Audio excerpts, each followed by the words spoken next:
ਦੋਸਤੋ ਜਦੋਂ ਪੰਜਾਬ ਦੇ ਵਿੱਚ ਵਿਧਾਨ ਸਭਾ ਦੀਆਂ ਚੋਣਾਂ ਚੱਲੀਆਂ ਸੀਗੀਆਂ ਉਦੋਂ ਬਹੁਤ ਸਾਰੇ ਨੇਤਾ ਚਾਹੇ ਉਹ ਕਾਂਗਰਸ ਨਾਲ ਜੁੜੇ ਹੋਣ ਚਾਹੇ ਉਹ ਅਕਾਲੀ ਦਲ ਨਾਲ ਜੁੜੇ ਹੋਣ ਤੇ ਕੁਝ ਇੱਕ ਛੋਟੇ ਵੱਡੇ ਲੀਡਰ ਚਾਹੇ ਉਹ ਆਮ ਆਦਮੀ ਪਾਰਟੀ ਨਾਲ ਜੁੜੇ ਹੋਣ ਉਹ ਭਾਰਤੀ ਜਨਤਾ ਪਾਰਟੀ ਦੇ ਵਿੱਚ ਇਉਂ ਗਏ ਸੀਗੇ ਜਿਵੇਂ ਉੱਥੇ ਕਿਸੇ ਭੁੱਖੇ ਬੰਦੇ ਨੂੰ ਬੜੇ ਦਿਨਾਂ ਬਾਅਦ ਕੋਈ ਲੰਗਰ ਮਿਲਦਾ ਹੋਵੇ। बड़े ਵੱਡੇ छोटे नाम लगातार इलैक्शन तो बाद ਤੇ इलैक्शन तो ਪਹਿਲਾਂ ਆਮ ਜਿਹੜਾ ਭਾਜਪਾ ਦੇ ਵਿੱਚ ਹੈ ਉੱਥੇ ਜਾ ਰਲੇ ਤੇ ਉਹਨਾਂ ਦੇ ਵੱਲੋਂ ਹੁਣ ਉਹ ਆਪਣੀ ਪਾਰੀ ਜਿਹੜੀ ਅਜੇ ਰਾਜਨੀਤਿਕ ਹੈ ਅਗਲੀ ਉਦੋਂ ਆਪਣੀ ਦਿਸ਼ਾ ਦੇ ਰਹੇ ਨੇ। ਇਹਦੇ ਵਿੱਚ ਹੀ ਹੁਣ ਕਿਆਸਾਵਾਂ ਲਾਈਆਂ ਜਾ ਰਹੀਆਂ ਨੇ ਕਿ ਆਮ ਆਦਮੀ ਪਾਰਟੀ ਦੇ ਵਿੱਚ ਰਹੇ ਉਸ ਤੋਂ ਪਹਿਲਾਂ ਕਾਂਗਰਸ ਦੇ ਵਿੱਚ ਰਹੇ ਤੇ ਅੱਜ ਕੱਲ੍ਹ ਫੇਰ ਦੁਬਾਰਾ ਕਾਂਗਰਸ ਦੇ ਵਿੱਚ ਰਹੇ ਸੁਖਪਾਲ ਸਿੰਘ ਖਹਿਰਾ ਹੋਣੀ ਵੀ ਹੁਣ ਆਉਣ ਵਾਲੇ ਸਮੇਂ ਦੇ ਵਿੱਚ ਭਾਜਪਾ ਦਾ ਪੱਲਾ ਫੜ ਸਕਦੇ ਨੇ।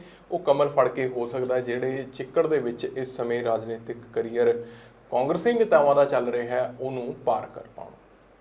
ਇਹ ਕਿਉਂ ਗੱਲ ਹੋ ਰਹੀ ਹੈ? ਨਾਲ ਹੀ ਨਾਲ ਨਿਤਿਸ਼ ਕੁਮਾਰ ਨੇ ਬਿਹਾਰ ਦੇ ਵਿੱਚ ਕੱਲ੍ਹ ਸਰਕਾਰ ਗਿਰਾ ਦਿੱਤੀ ਹੈ। ਇਹ ਕਿਉਂ ਹੋਇਆ? ਇਹਦੇ ਪਿੱਛੇ ਦਾ ਕਾਰਨ ਕੀ ਸੀਗਾ? 2 ਸਾਲ ਪਹਿਲਾਂ ਜਿਹੜੀ ਉਹਨਾਂ ਦਾ ਵਿਧਾਨ ਸਭਾ ਦੇ ਵਿੱਚ ਬਿਹਾਰ ਦੀ ਲੜਾਈ ਹੋਈ ਸੀਗੀ ਆਪਣੇ ਉੱਥੋਂ ਦੇ ਸਪੀਕਰ ਨਾਲ ਸਿਨਹਾ ਸਾਹਿਬ ਨਾਲ, ਉਹਦੇ ਬਾਰੇ ਵੀ ਗੱਲਬਾਤ ਕਰਾਂਗੇ। ਨਾਲ ਹੀ ਨਾਲ ਗੱਲ ਕਰਾਂਗੇ ਕਿ ਪੰਜਾਬ ਦੇ ਇਸ ਸਮੇਂ ਦੇ ਹਾਲਾਤ ਕੀ ਨੇ ਤੇ ਹੋਰ ਰਾਜਨੀਤਿਕ ਜਿਹੜੇ ਆ 1-2 ਖਬਰਾਂ ਨੇ ਆਪਾਂ ਜੇ ਆਪਣੇ ਕੋਲੇ ਟਾਈਮ ਬਚਦਾ ਹੋਇਆ ਤਾਂ ਵਿੱਚ ਸਕੁਇਜ਼ ਇਨ ਕਰਨ ਦੀ ਕੋਸ਼ਿਸ਼ ਕਰਾਂਗੇ।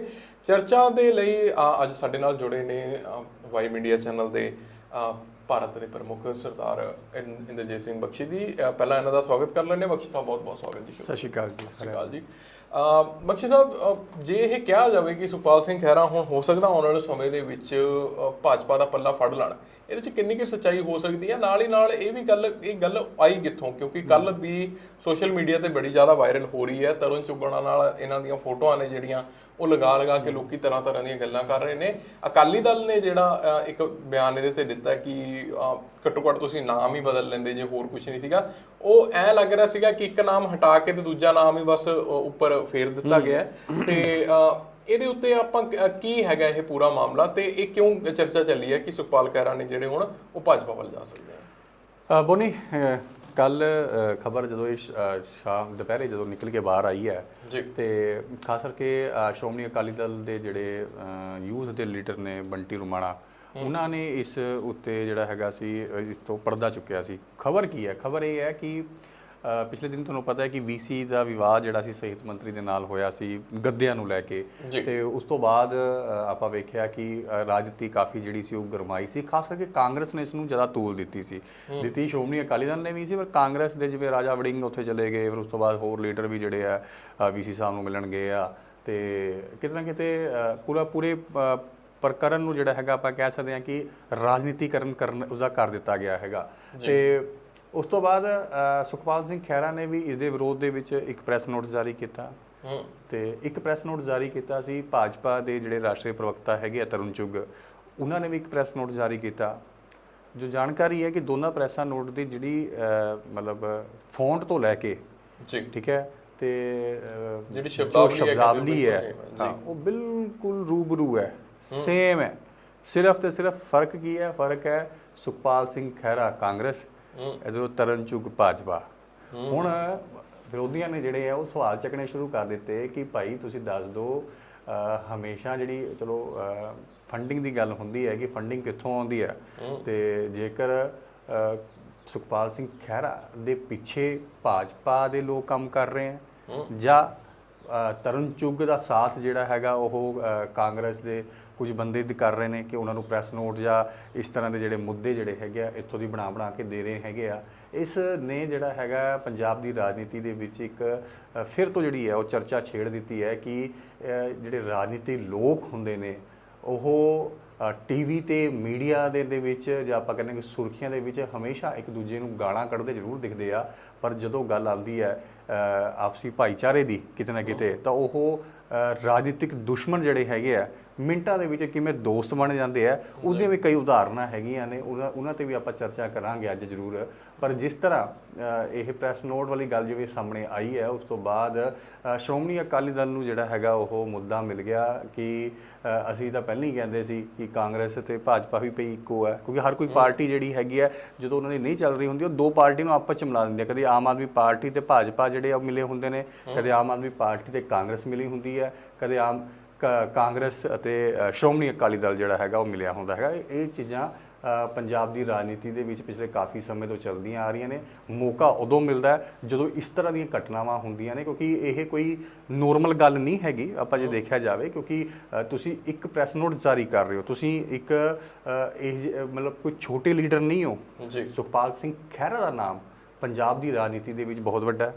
ਉਸ ਤੋਂ ਵੱਡਾ ਨਾਮ ਤਰੁਣ ਚੁੱਘ ਦਾ ਮੈਂ ਕਹੂੰਗਾ, ਕਿਉਂਕਿ ਅੱਜ ਭਾਜਪਾ ਦੇ ਵਿੱਚ ਉਹਨਾਂ ਦੀ ਜਿਹੜੀ ਸੀਟ ਹੈਗੀ ਹੈ, ਰਾਸ਼ਟਰੀ ਪ੍ਰਵਕਤਾ ਦੇ ਤੌਰ ਤੇ ਉਹਨਾਂ ਨੂੰ ਜਾਣਿਆ ਜਾਂਦਾ ਹੈ। ਦੇਸ਼ ਭਰ ਦੇ ਵਿੱਚ ਉਹ ਵੱਖ-ਵੱਖ ਸੂਬਿਆਂ ਦੇ ਵਿੱਚ ਜਾ ਕੇ ਭਾਜਪਾ ਦਾ ਉਹ ਪ੍ਰਚਾਰ ਕਰਦੇ ਹੋਏ ਨਜ਼ਰ ਆਉਂਦੇ ਨੇ। ਠੀਕ ਹੈ ਕਿ ਉਹ ਪੰਜਾਬ ਤੋਂ ਬਿਲੋਂਗ ਕਰਦੇ ਨੇ, ਤੇ ਜਦੋਂ ਵੀ ਕੋਈ ਪੰਜਾਬ ਦਾ ਮੁੱਦਾ ਹੁੰਦਾ ਤਾਂ ਉਹ ਉਸ ਤੇ ਆਪਣੀ ਬੇਬਾਕ ਰਾਏ ਜਿਹੜੀ ਹੈਗੀ ਆ ਉਹ ਜ਼ਰੂਰ ਰੱਖਦੇ ਹੈਗੇ ਆ। ਪਰ ਗੱਲ ਇਹ ਹੈ ਕਿ ਭਾਈ ਜਾਂ ਤਾਂ ਇਹਦਾ ਹੁਣ ਤੁਸੀਂ ਮੰਨ ਲਵੋ ਕਿ ਜਾਂ ਤਾਂ ਤਰੁਣ ਚੁੱਘ ਹੁਣਾਂ ਨੇ ਪ੍ਰੈਸ ਨੋਟ ਜਾਰੀ ਕੀਤਾ ਸੀ, ਉਸ ਦੀ ਹੂਬਰੂ ਕਾਪੀ ਜਿਹੜੀ ਹੈਗੀ ਆ ਭਾਈ ਸੁਖਪਾਲ ਸਿੰਘ ਖਹਿਰਾ ਨੇ ਜਿਹੜੀ ਹੈਗੀ ਆ ਉਹ ਜਾਰੀ ਕਰ ਦਿੱਤੀ ਹੈ, ਜਾਂ ਫਿਰ ਸੁਖਪਾਲ ਸਿੰਘ ਖਹਿਰਾ ਨੇ ਪ੍ਰੈਸ ਨੋਟ ਜਾਰੀ ਕੀਤਾ ਸੀ, ਉਸ ਦੀ ਜਿਹੜੀ ਪ੍ਰੈਸ ਨੋਟ ਦੀ ਕਿਹੜੀ ਕਾਪੀ ਸੀ ਉਹ ਰੂਬਰੂ ਉਹਨਾਂ ਨੇ ਜਿਹੜੀ ਹੈ ਉਹ ਚੇਂਜ ਕਰ ਦਿੱਤੀ ਹੈ, ਜਾਂ ਆਪਰੇਟਰ ਹੀ ਕੋਈ ਇਹੋ ਜਿਹਾ ਬੈਠਾ ਸੀ ਉਹਨਾਂ ਦੇ ਕੋਲ ਜਿਹਨੇ ਮਤਲਬ ਕਿ ਜ਼ਿਆਦਾ ਕਸ਼ਟ ਕਰਨ ਦੀ ਕੋਸ਼ਿਸ਼ ਨਹੀਂ ਕੀਤੀ।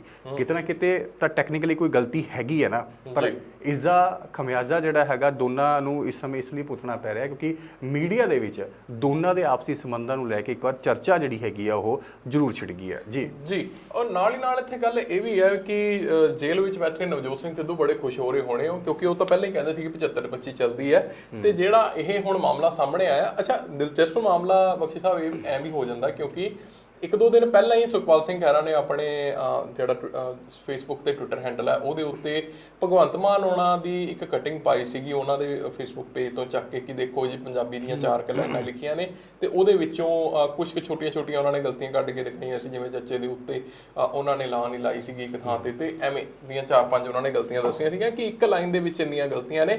ਤੇ ਜਦੋਂ ਹੁਣ ਉਹਨਾਂ ਦੀ ਵਾਰੀ ਆਈ ਆ ਜਾਂ ਉਹਨਾਂ ਦੇ ਉੱਪਰ ਜਦੋਂ ਚੱਕਰ ਘੁੰਮ ਕੇ ਆਇਆ ਤਾਂ ਉਹਨਾਂ ਦਾ ਹਜੇ ਤੱਕ ਕੋਈ ਜਵਾਬ ਨਹੀਂ ਆਇਆ, ਤੇ ਹੈਰਾਨੀ ਦੀ ਬੜੀ ਗੱਲ ਹੈ ਕਿ ਆਮ ਆਦਮੀ ਪਾਰਟੀ ਦੀ ਇਹਦੇ ਉੱਤੇ ਕੋਈ ਪ੍ਰਤੀਕਿਰਿਆ ਨਹੀਂ ਆਈ ਹੈ।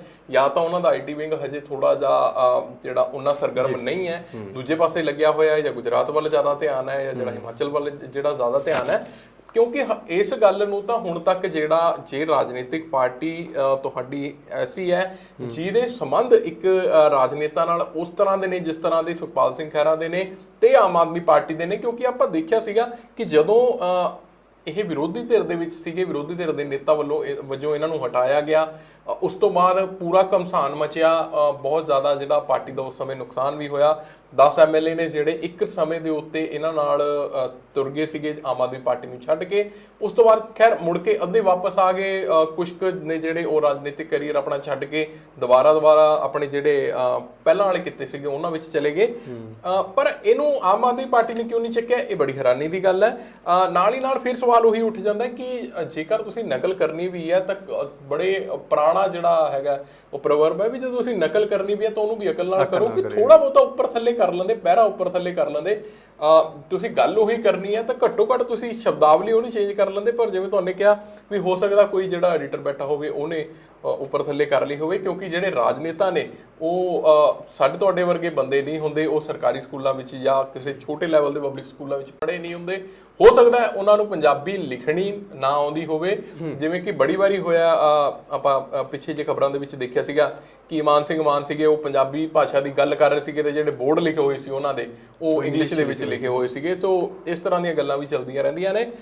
ਪੰਜਾਬ ਦੇ ਨਾਲ ਜਿਹੜਾ ਰਿਸ਼ਤਾ ਹੈ ਉਹ ਖੇਤੀ ਦਾ ਬੜਾ ਡੂੰਘਾ, ਤੇ ਖੇਤੀ ਨਾਲ ਅੱਜ ਕੱਲ ਬੜਾ ਡੂੰਘਾ ਰਿਸ਼ਤਾ ਹੈਗਾ ਪ੍ਰਵਾਸੀ ਮਜ਼ਦੂਰਾਂ ਦਾ, ਜਿਸ ਕਰਕੇ ਬਿਹਾਰ ਦੀ ਗੱਲ ਕਰਨੀ ਵੀ ਬੜੀ ਜ਼ਰੂਰੀ ਇੱਥੇ ਬਣ ਜਾਂਦੀ ਹੈ। ਨਿਤਿਸ਼ ਕੁਮਾਰ ਨੇ ਕੱਲ ਸਰਕਾਰ ਡੇਗ ਦਿੱਤੀ, ਭਾਜਪਾ ਨੂੰ ਬਹੁਤ ਵੱਡਾ ਝਟਕਾ ਲੱਗਿਆ।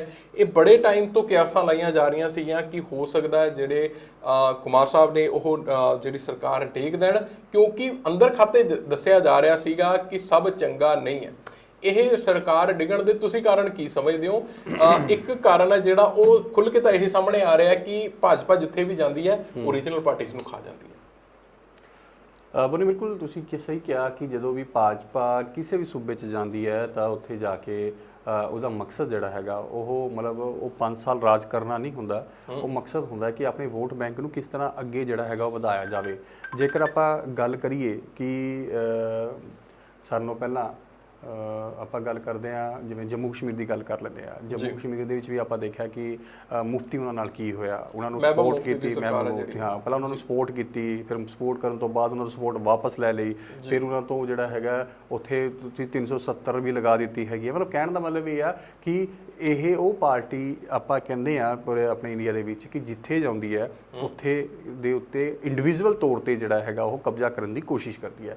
ਬਿਹਾਰ ਦੀ ਆਪਾਂ ਸਮੀਕਰਨ ਨੂੰ ਸਮਝਣ ਦੀ ਕੋਸ਼ਿਸ਼ ਕਰੀਏ, ਮੇਰੇ ਖਿਆਲ ਤੇ ਨਿਤੀਸ਼ ਕੁਮਾਰ ਨੂੰ 27 ਸਾਲ ਹੋ ਗਏ ਆ ਲਗਾਤਾਰ, ਇੱਕ ਤਰ੍ਹਾਂ ਦਾ ਆਪਾਂ ਕਹਿ ਸਕਦੇ ਹਾਂ 17 ਸਾਲ ਤੋਂ ਲਗਾਤਾਰ ਜਿਹੜੇ ਮੁੱਖ ਮੰਤਰੀ ਬਣਦੇ ਆ ਬਿਹਾਰ ਦੇ ਬਣੇ ਹੋਏ ਨੇ ਜੀ। ਤੇ ਇਸ ਦੇ ਵਿੱਚ ਭਾਜਪਾ ਦਾ ਸਪੋਰਟ ਵੀ ਰਿਹਾ, ਲੇਕਿਨ ਜਦੋਂ ਪਿਛਲੀ ਵਾਰੀ ਰਿਜ਼ਲਟ ਆਈ ਸਨ ਤਾਂ ਉਸ ਦਾ ਨੁਕਸਾਨ ਜਿਹੜਾ ਹੈਗਾ ਸੀ ਨਿਤੀਸ਼ ਕੁਮਾਰ ਦੀ ਜਨਤਾ ਦਲ ਨੂੰ ਜਿਹੜਾ ਹੈਗਾ ਸੀ ਉਹ ਚੁੱਕਣਾ ਪਿਆ ਸੀ। ਕਾਰਨ ਕੀ ਸੀ? ਕਾਰਨ ਸੀ ਕਿ ਜਨਤਾ ਦਲ ਨੂੰ ਸੀਟਾਂ ਘੱਟ ਆਈਆਂ ਸਨ, ਬੀਜੇਪੀ ਨੂੰ ਸੀਟਾਂ ਜਿਹੜੀਆਂ ਸੀ ਉਹ ਮੇਰੇ ਖਿਆਲ ਤੇ 77 ਦੇ ਨੀਅਰ ਅਬਾਊਟ ਉਸ ਸਮੇਂ ਉਹ ਸੀਟਾਂ ਉਹਨਾਂ ਨੂੰ ਆਈਆਂ ਸਨ। ਤੇ ਤੁਸੀਂ ਸੋਚ ਸਕਦੇ ਹੋ ਕਿ ਭਾਜਪਾ 77 ਸੀਟਾਂ ਲੈ ਕੇ ਵੀ ਸ਼ਾਂਤ ਬੈਠੀ ਸੀ ਤੇ ਮੁੱਖ ਮੰਤਰੀ ਜਿਹੜਾ ਸੀ ਉਹ ਨਿਤੀਸ਼ ਕੁਮਾਰ ਨੂੰ ਬਣਾਇਆ ਗਿਆ ਸੀ, ਕਿਉਂਕਿ ਭਾਜਪਾ ਨੂੰ ਖੁਦ ਨੂੰ ਉਮੀਦ ਨਹੀਂ ਸੀ ਕਿ ਉਹਨਾਂ ਨੇ ਇੰਨੀਆਂ ਸੀਟਾਂ ਆ ਜਾਣਗੀਆਂ। ਤੇ ਫੇਸ ਜਿਹੜਾ ਸੀ ਨਿਤੀਸ਼ ਕੁਮਾਰ ਦਾ ਯੂਜ਼ ਹੋ ਰਿਹਾ ਸੀ ਕਿ ਐਜ਼ ਏ ਮੁੱਖ ਮੰਤਰੀ, ਤਾਂ ਇਸ ਕਰਕੇ ਭਾਜਪਾ ਨੇ ਫਿਲਹਾਲ ਉਹਨੂੰ ਬਣਾ ਦਿੱਤਾ। ਪਰ ਦੂਜੇ ਪਾਸੇ ਜੇ ਦੂਜੇ ਪਾਸੇ ਆਪਾਂ ਗੱਲ ਕਰੀਏ, ਦੂਜੇ ਪਾਸੇ ਗੱਲ ਇਹ ਹੈ ਕਿ ਪਿਛਲੇ 2 ਕੁ ਹਫ਼ਤਿਆਂ ਤੋਂ ਮੈਂ ਕਹੂੰਗਾ 2 ਕੁ ਹਫ਼ਤਿਆਂ ਤੋਂ ਜਿਹੜੀ ਵਾਰ ਜਿਹੜੀ ਹੈਗੀ ਸੀ ਅੰਦਰ ਖਾਤੇ ਜਿਹੜੀ ਵਾਰ ਚੱਲ ਰਹੀ ਸੀ ਨਿਤੀਸ਼ ਕੁਮਾਰ ਹੁਣਾਂ ਦੀ, ਉਹ ਕਾਫੀ ਤੇਜ਼ ਹੋ ਚੁੱਕੀ ਸੀ ਜੀ। ਤੁਸੀਂ ਬਿਆਨ ਵੀ ਪੜ੍ਹਿਆ ਹੋਊਗਾ ਪਿੱਛੇ ਜੇ ਮੈਂ 4 ਦਿਨ ਪਹਿਲਾਂ ਕਿ ਉਹਨਾਂ ਨੇ ਕਿਹਾ ਸੀ ਕਿ ਅਸੀਂ ਕੇਂਦਰੀ ਰਾਜਨੀਤੀ ਦੇ ਵਿੱਚ ਸਾਡਾ ਕੋਈ ਵੀ ਲੀਡਰ ਜਿਹੜਾ ਹੈਗਾ ਉਹ ਭੂਮਿਕਾ ਨਹੀਂ ਨਿਭਾਊਗਾ, ਮਤਲਬ ਕਿਸੇ ਕੇਂਦਰੀ ਮੰਤਰੀ ਜਿਹੜਾ ਹੈਗਾ ਉਹ ਨਹੀਂ ਰਹੂਗਾ, ਅਸੀਂ ਕੇਂਦਰ ਦੇ ਵਿੱਚ ਕਿਸੇ ਪ੍ਰਕਾਰ ਦੀ ਦਖਲਅੰਦਾਜ਼ੀ ਨਹੀਂ ਕਰਾਂਗੇ। ਇਹ ਚੀਜ਼ ਜਿਹੜੀ ਸੀ ਪਿਛਲੇ ਦਿਨੀ ਸਾਹਮਣੇ ਆਣੀ ਸ਼ੁਰੂ ਹੋ ਗਈ ਸੀ। ਫਿਰ ਉਹਨੂੰ ਪੁੱਛਿਆ ਗਿਆ ਕਿ ਤੁਸੀਂ ਭਾਜਪਾ ਦੇ ਨਾਲ ਜਿਹੜਾ ਹੈਗਾ ਕੰਟੀਨਿਊ ਕਰੋਗੇ, ਠੀਕ ਹੈ, ਤਾਂ ਉਸ ਬਾਰੇ ਉਹਨਾਂ ਨੇ ਕੋਈ ਖਾਸ ਗੱਲ ਨਹੀਂ ਕੀਤੀ ਸੀ ਜੀ। ਕੱਲ ਜਿਵੇਂ ਹੀ ਉਹ ਗਵਰਨਰ ਨੂੰ ਮਿਲੇ ਨੇ, ਉੱਥੇ ਉਹਨਾਂ ਨੇ ਆਪਣਾ ਅਸਤੀਫਾ ਦਿੱਤਾ ਤਾਂ ਗੱਲਾਂ ਉੱਠਣੀਆਂ ਸ਼ੁਰੂ ਹੋ ਗਈਆਂ ਕਿ ਨਿਤੀਸ਼ ਕੁਮਾਰ ਨੇ ਲੋਕਤੰਤਰ ਦਾ ਘਾਣ ਕੀਤਾ, ਲੇਕਿਨ ਨਿਤੀਸ਼ ਕੁਮਾਰ ਨੇ ਜਿਹੜਾ ਹੈਗਾ ਲੋਕਤੰਤਰ ਨੂੰ ਲੈ ਕੇ ਜਿਹੜਾ ਹੈਗਾ ਜੋ ਲੋਕਾਂ ਦਾ ਮਤ ਸੀ ਉਸ ਦਾ ਉਹਨਾਂ ਨੇ ਗਲਤ ਉਹ ਕੀਤਾ ਹੈਗਾ। ਮਤਲਬ ਇਸ ਤਰ੍ਹਾਂ ਦੀ ਬੀਜੇਪੀ ਚੱਕ ਰਹੀ ਹੈ। ਪਰ ਬੀਜੇਪੀ ਨੂੰ ਪੁੱਛੇ ਮਹਾਰਾਸ਼ਟਰ 'ਚ ਕੀ ਕੀਤਾ ਤੁਸੀਂ ਨੇ ਜੀ, ਬੀਜੇਪੀ ਨੂੰ ਪੁੱਛੇ ਮੱਧ ਪ੍ਰਦੇਸ਼ ਤੁਸੀਂ ਕੀ ਕੀਤਾ ਹੈਗਾ, ਉੱਥੇ ਕਮਲਨਾਥ ਦੀ, ਚਲੋ ਗੋਆ ਦੇ ਚਲੋ ਆਪਾਂ ਹੁਣ ਫਿਰ ਚਲੋ ਠੀਕ ਆਏ ਹੈਗੇ ਆ ਜਿਵੇਂ ਵੀ ਆ, ਕਮਲਨਾਥ ਪੂਰੀ ਮੈਜੋਰਟੀ ਦੇ ਨਾਲ ਮੁੱਖ ਮੰਤਰੀ ਬਣੇ ਸੀ, ਤੁਸੀਂ ਉਹਨਾਂ ਦੇ ਬੰਦੇ ਇੱਧਰ ਕੀਤੇ। ਉਸ ਤੋਂ ਬਾਅਦ ਜਿਹੜਾ ਹੈਗਾ ਤੁਸੀਂ ਨੇ ਜਿਹੜਾ ਆਪਣੀ ਸਰਕਾਰ ਉੱਥੇ ਬਣਵਾਈ, ਸਹੀ ਸ਼ਬਦਾਂ ਦੇ ਵਿੱਚ ਜਦੋਂ ਕਹੀਏ ਵੀ ਉੱਥੇ ਸਰਕਾਰ ਗੇਰੀ ਇਹਨਾਂ ਨੇ ਆਪਣੇ ਆਪ। ਬਿਲਕੁਲ ਨੈਚੁਰਲੀ ਮੈਂ ਤਾਂ ਇਹੀ ਕਹੂੰਗਾ ਕਿ ਅੱਜ ਭਾਰਤ ਦੇ ਵਿੱਚ ਜਿਹੜਾ ਹੈਗਾ ਉਹ ਇਹ ਹੋ ਰਿਹਾ ਹੈ ਕਿ ਲੋਕਤੰਤਰ ਦਾ ਘਾਣ ਹੋ ਰਿਹਾ। ਸਾਡੇ ਦੇਸ਼ ਨੂੰ ਕਿਹਾ ਜਾਂਦਾ ਹੈ ਕਿ ਅਸੀਂ ਲੋਕਤੰਤਰ ਦਾ ਬੜਾ ਵੱਡਾ ਥੰਮ ਹੈਗੇ ਆ। ਜੇਕਰ ਅਮਰੀਕਾ ਦੀ ਗੱਲ ਕਰੀਏ ਤਾਂ ਉਸ ਤੋਂ ਬਾਅਦ ਭਾਰਤ ਦਾ ਨਾਮ ਵੀ ਜਿਹੜਾ ਹੈਗਾ ਲੋਕਤੰਤਰ ਦੇ ਉਸ ਦੇ ਵਿੱਚ ਸਾਨੂੰ ਜ਼ਿਆਦਾ ਗਿਣਿਆ ਜਾਂਦਾ ਹੈਗਾ। ਪਰ ਲੋਕਤੰਤਰ ਹੈ ਕਿੱਥੇ? ਲੋਕ ਆਪਣਾ ਮਤ ਪਾ ਕੇ ਵੋਟ ਤਾਂ ਕੀ ਕਹਿੰਦੇ ਨੇ ਪਾ ਦਿੰਦੇ ਨੇ ਕਾਂਗਰਸ ਨੂੰ, ਠੀਕ ਹੈ। ਉਸ ਤੋਂ ਬਾਅਦ ਜਦੋਂ ਕਾਂਗਰਸ ਦਾ ਨੁਮਾਇੰਦਾ ਜਿੱਤ ਜਾਂਦਾ ਹੈਗਾ ਤਾਂ ਉਹ ਲੋਕਤੰਤਰ ਤੋਂ ਉੱਪਰ ਹੋ ਜਾਂਦਾ, ਉਹ ਫਿਰ ਉਹ ਆਪਣਾ ਤੰਤਰ ਚਲਾਉਂਦਾ, ਉਹ ਦੇਖਦਾ ਕਿ ਮੈਨੂੰ ਕਿੱਥੇ ਫਾਇਦਾ ਹੈਗਾ। ਉਹ ਜਾਂ ਤਾਂ ਮਤਲਬ ਕਹਿਣ ਤੋਂ ਮਤਲਬ ਕਿ ਵਿਦਿਨ ਵੀਕ ਜਿਹੜਾ ਹੈਗਾ ਉਹ ਆਪਣੀ ਪਾਰਟੀ ਚੇਂਜ ਕਰ ਲੈਂਦਾ, ਜਾਂ ਫਿਰ ਉਹਨੂੰ ਭਾਜਪਾ, ਮੈਂ ਕਹੂੰਗਾ ਕਿ ਭਾਜਪਾ ਜਿਹੜੀ ਹੈਗੀ ਆ ਉਹ ਖੋਰੂ ਲਗਾਉਣਾ ਸ਼ੁਰੂ ਕਰ ਦਿੰਦੀ ਹੈ। ਮਹਾਰਾਸ਼ਟਰ 'ਚ ਕੀ ਹੋਇਆ ਆਪਾਂ ਸਾਰੇ ਸਾਹਮਣੇ ਹੀ ਹੈ। ਮਹਾਰਾਸ਼ਟਰ 'ਚ ਕੀ ਹੋਇਆ? ਮਹਾਰਾਸ਼ਟਰ 'ਚ ਦੇਖੋ ਭਾਜਪਾ ਅਤੇ ਸ਼ਿਵ ਸੈਨਾ ਨੇ ਗੱਠਜੋੜ ਨੇ ਜਿਹੜਾ ਸੀ ਮੁਕਾਬਲਾ ਜਿੱਤਿਆ ਸੀ ਜੀ, ਬੜਾ ਰੀਅਲ ਸੀ ਮੁਕਾਬਲਾ ਜਿੱਤਿਆ ਸੀ, ਉੱਥੇ ਸਰਕਾਰ ਇਹਨਾਂ ਦੀ ਬਣੀ ਸੀ। ਬਟ ਸ਼ਿਵ ਸੈਨਾ ਨੇ ਜਿਹੜਾ ਹੈਗਾ ਸੀ ਇਤਰਾਜ਼ ਜਤਾਇਆ, ਸ਼ਿਵ ਸੈਨਾ ਜਿਹੜੀ ਆ ਉਹ ਵੱਖਰੀ ਹੋ ਗਈ। ਕਾਂਗਰਸ ਨੇ ਤੇ ਸ਼ਰਦ ਪਵਾਰ ਦੀ ਪਾਰਟੀ ਨੇ ਜਿਹੜਾ ਹੈਗਾ ਉਹਨੂੰ ਜਿਹੜਾ ਸਪੋਰਟ ਕੀਤਾ ਤੇ ਸ਼ਿਵ ਸੈਨਾ ਦਾ ਮੁੱਖ ਮੰਤਰੀ ਜਿਹੜਾ ਹੈਗਾ ਉਹ ਬਣ ਗਿਆ। ਭਾਜਪਾ ਨੇ ਫਿਰ ਅੱਗੇ ਚਾਲ ਕੀ ਕੀਤੀ?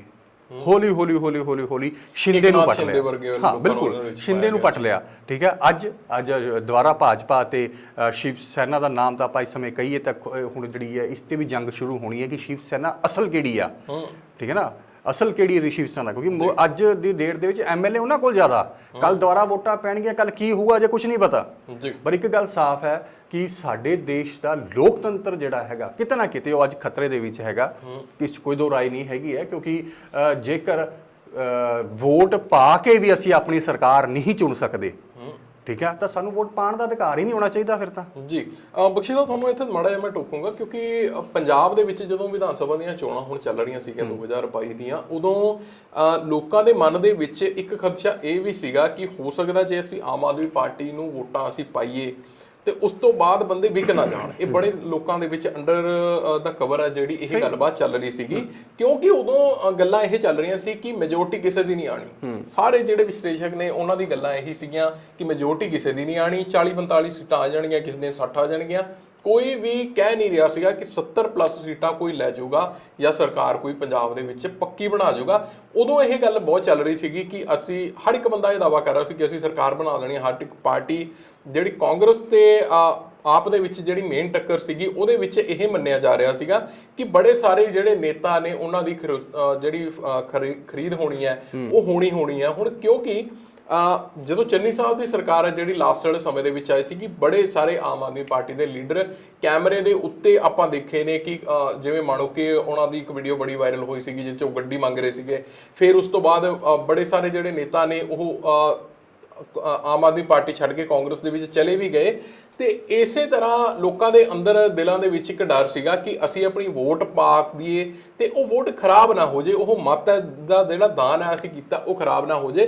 ਗੋਆ ਦੇ ਵਿੱਚ ਆਮ ਆਦਮੀ ਪਾਰਟੀ ਨੇ ਹਲਫਨਾਮੇ ਲਏ ਸੀਗੇ ਆਪਣੇ MLAs ਤੋਂ ਕਿ ਤੁਸੀਂ ਜੇ ਜਿੱਤ ਜਾਂਦੇ ਹੋ ਤਾਂ ਤੁਸੀਂ ਸਾਡੀ ਪਾਰਟੀ ਛੱਡ ਕੇ ਦੂਜੀ ਦੇ ਵਿੱਚ ਨਹੀਂ ਜਾਓਗੇ। ਕਿ ਇਹ ਹੁਣ ਹਾਈ ਪੀਕ ਟਾਈਮ ਨਹੀਂ ਹੈਗਾ ਕਿ ਜਿਹੜੀ ਸੁਪਰੀਮ ਕੋਰਟ ਹੈ ਉਹਨੂੰ ਵਿੱਚ ਦਖਲ ਦੇਣਾ ਚਾਹੀਦਾ ਤੇ ਉਹਨਾਂ ਨੂੰ ਇਹ ਪੱਕਾ ਕਰਨਾ ਚਾਹੀਦਾ ਕਿ ਤੁਸੀਂ ਇੱਕ ਪਾਰਟੀ ਤੋਂ ਜੇ ਵੋਟ ਕੋਈ ਜਿੱਤ ਜਾਂਦੇ ਹੋ ਜਾਂ ਇਲੈਕਸ਼ਨ ਕੋਈ ਜਿੱਤ ਜਾਂਦੇ ਹੋ ਤਾਂ ਮੁੜ ਕੇ ਤੁਸੀਂ ਪਾਰਟੀ ਆਪਣੀ ਚੇਂਜ ਨਹੀਂ ਕਰ ਸਕਦੇ। ਜੇ ਤੁਸੀਂ ਚੇਂਜ ਕਰਦੇ ਹੋ ਤਾਂ ਤੁਹਾਨੂੰ ਇਲੈਕਸ਼ਨ ਦੁਬਾਰਾ ਕਰਾਉਣੇ ਪੈਣਗੇ। ਨਹੀਂ ਬੋਨੀ, ਮੈਂ ਤੁਹਾਡੀ ਇਹਦੀ ਜਾਣਕਾਰੀ ਤੁਹਾਨੂੰ ਦੇ ਦਿੰਦਾ ਹੈਗਾ, ਦੁਰਸਤ ਕਰ ਦਿੰਦਾ ਤੁਹਾਡੇ ਇਸ ਦੇ ਵਿੱਚ। ਸਾਡੇ ਸੰਵਿਧਾਨ ਦੇ ਵਿੱਚ ਕੀ ਹੈ, ਸਾਡੇ ਸੰਵਿਧਾਨ ਦੇ ਵਿੱਚ ਪਹਿਲਾਂ ਤਾਂ ਹੁੰਦਾ ਸੀ ਕਿ ਜਦੋਂ ਇੱਕ ਬੰਦਾ ਜਿੱਤਿਆ ਉਹ ਆਪਣੀ ਮਰਜ਼ੀ ਦੇ ਨਾਲ ਦੂਜੀ ਪਾਰਟੀ 'ਚ ਚਲਾ ਜਾਂਦਾ ਸੀ ਤਾਂ ਉਹਨੂੰ ਚੋਣ ਲੜਨ ਦੀ ਵੀ ਲੋੜ ਨਹੀਂ ਪੈਂਦੀ ਸੀ, ਉਹੀ ਉਹ MLA ਤਾਂ ਉਹ MLA ਹੀ ਰਹਿੰਦਾ ਸੀ, ਠੀਕ ਹੈ। ਹੁਣ ਕੀ ਹੈ, ਹੁਣ ਇਹ ਹੈ ਕਿ ਮੈਜੋਰਟੀ ਹੁੰਦੀ ਹੈ ਪਹਿਲਾਂ ਤਾਂ ਕਿ ਜੇਕਰ ਇੱਕ ਜਿਵੇਂ ਸਮਝ ਲਓ ਕਿ 10 ਬੰਦੇ ਜਿੱਤੇ ਆ ਤੇ 10 ਬੰਦਿਆਂ ਦੇ ਵਿੱਚੋਂ 7 ਬੰਦੇ ਟੁੱਟ ਕੇ ਕਿਸੇ ਦੂਜੀ ਪਾਰਟੀ 'ਚ ਚਲੇ ਜਾਂਦੇ ਆ, ਉੱਥੇ ਲੋੜ ਨਹੀਂ ਪੈਂਦੀ ਇਸ ਚੀਜ਼ ਦੀ।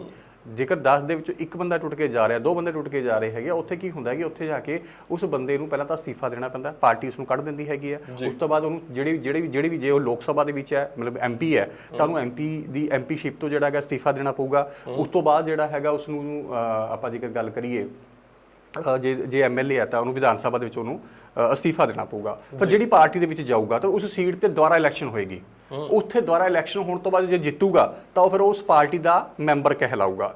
ਇੱਕ ਤਾਂ ਇਹ ਹੈ, ਇੱਕ ਹੁੰਦੀ ਹੈ ਬਾਹਰੋਂ ਸਪੋਰਟ ਕਰਨਾ, ਇੱਕ ਹੁੰਦੀ ਹੈ ਬਾਹਰੋਂ ਸਪੋਰਟ ਕਰਨਾ ਕਿ ਜੇ 40 ਬੰਦੇ ਆ ਅਸੀਂ ਜੀ ਬਾਹਰੋਂ ਸਪੋਰਟ ਕਰ ਦਿੱਤੀ ਜੀ, ਅਸੀਂ ਪਾਰਟੀ ਦੇ ਅਗੇਂਸਟ ਹੋ ਗਏ ਬਟ ਅਸੀਂ ਪਾਰਟੀ ਨਹੀਂ ਛੱਡੀ, ਪਾਰਟੀ ਸਾਨੂੰ ਕੱਢ ਦੇਵੇ, ਅਸੀਂ ਬਾਹਰੋਂ ਸਪੋਰਟ ਕਰਤੀ, ਉਹ ਬਾਹਰੋਂ ਸਪੋਰਟ ਹੋ ਗਈ, ਉਹ ਬਾਹਰੋਂ ਸਪੋਰਟ ਨਾਲ ਆਪਣਾ ਉਹ ਸਿਸਟਮ ਚਲਾਈ ਜਾਂਦੇ। ਜਿਹੜਾ ਫਲੋ ਟੈਸਟ ਹੁੰਦਾ ਹੈ ਉਹਦੇ ਵਿੱਚ ਉਹ ਸਪੋਰਟ ਹੈ ਜਿਹੜੀ ਉਹ ਦੂਜੀ ਪਾਰਟੀ ਬਾਹਰੋਂ ਸਪੋਰਟ ਮਿਲ ਜਾਂਦੀ ਦਿੰਦੇ ਆ। ਅੱਜ ਕੀ ਹੋ ਰਿਹਾ, ਅੱਜ ਲੋਕ ਸਭਾ ਪਤਾ ਨਹੀਂ ਰਾਜ ਸਭਾ ਦੇ ਵਿੱਚ ਇਸ ਸਮੇਂ ਮੰਗ ਉੱਠਣੀ ਸ਼ੁਰੂ ਹੋ ਗਈ ਹੈ। ਮੰਗ ਕੀ ਉੱਠਣੀ ਸ਼ੁਰੂ ਹੋਈ ਹੈ, ਮੈਂ ਉਹਦੇ ਬਾਰੇ ਵੀ ਆਪਣੇ ਦਰਸ਼ਕਾਂ ਨੂੰ ਦੱਸ ਦਵਾਂ। ਅੱਜ ਮੰਗ ਇਹ ਉੱਠਣੀ ਸ਼ੁਰੂ ਹੋ ਗਈ ਹੈ ਕਿ ਜਦੋਂ ਇਹ ਕਾਨੂੰਨ ਬਣਾਇਆ ਸੀ ਕਿ ਜਦੋਂ ਇੱਕ ਬੰਦਾ ਦੂਜੀ ਪਾਰਟੀ 'ਚ ਜਾਊਗਾ ਤਾਂ ਉਸਦੀ ਸਦਸਤਾ ਜਿਹੜੀ ਹੈਗੀ ਆ ਉਹ ਰੱਦ ਕਰ ਦਿੱਤੀ ਜਾਊਗੀ।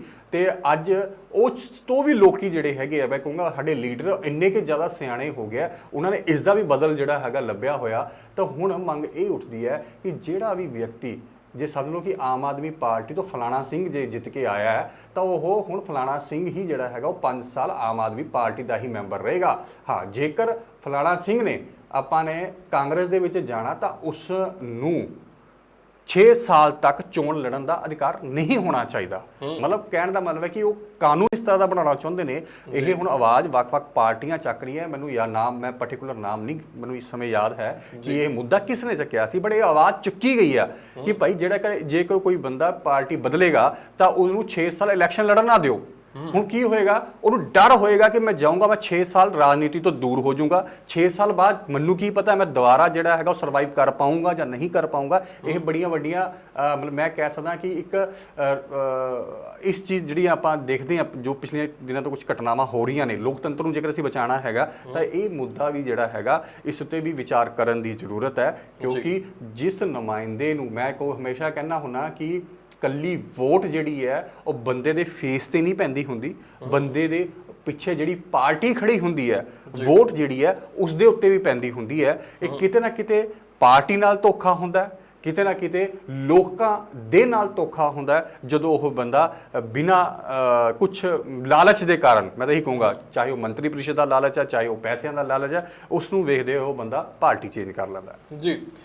ਤਰਾਸਦੀ ਹੀ ਕਹਿ ਸਕਦੇ ਹਾਂ ਆਪਾਂ ਕਿ ਅੱਜ ਕੱਲ੍ਹ ਜਿਹੜਾ ਉਹ ਮੰਤਰੀ ਨੇ ਸਾਡੇ, ਜਾਂ ਜਿਹੜੇ ਸਾਡੇ ਨੁਮਾਇੰਦੇ ਨੇ, ਉਹ ਕਿਲੋਆਂ ਦੇ ਭਾਅ ਵਿਕ ਰਹੇ ਨੇ, ਮੰਡੀ ਲੱਗ ਜਾਂਦੀ ਹੈ ਤੇ ਫਿਰ ਮੁੜ ਕੇ ਭਾਵੇਂ ਉਹ ਭਾਜਪਾ ਵਾਲੇ ਲੈ ਜਾਣ, ਚਾਹੇ ਕਾਂਗਰਸ ਵਾਲੇ ਲੈ ਜਾਣ, ਚਾਹੇ ਹੁਣ ਅਹੁਦਿਆਂ ਦਾ ਲਾਲਚ ਦੇ ਕੇ ਆਮ ਆਦਮੀ ਪਾਰਟੀ ਵਾਲੇ ਲੈ ਜਾਣ।